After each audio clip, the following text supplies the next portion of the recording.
Mynta siya Bymjukut yutray, Yindam yingo namar, Jingrwai Jingiaseng Bymjukut, Yuta usim kisim lapin, Nongya berkay Mynta, Shaduh Bymjukut nin yaro yublay.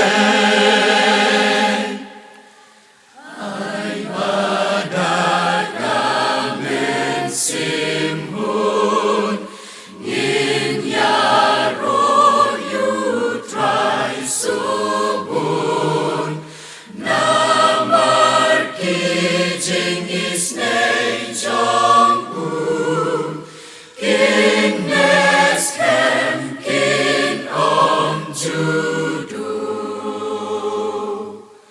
Mynta siya Bymjukut yutray, Ngindam ngingo namar, Jingrwai Jingiaseng Bymjukut, Yuta usim kisim lapin, Long ya berkay Mynta, Shaduh Bymjukut nin yaro yublay. Crown you Jesu praise to try, Piba roju namdu, Piba roju namdu, Ki angel men bat kirilku,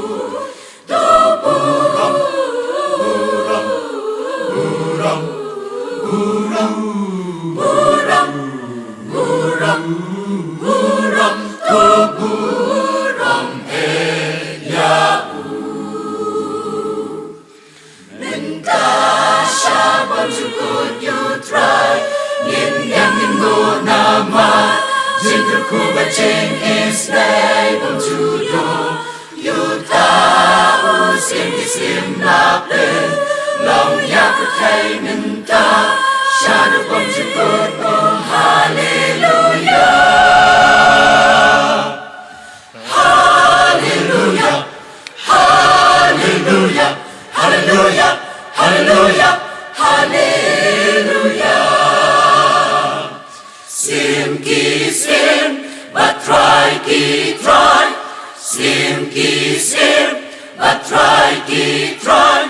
But unsa siya sinsan junam na junamdu, junamdu, junamdu, junamdu, junamdu. Hallelujah, hallelujah, hallelujah, hallelujah.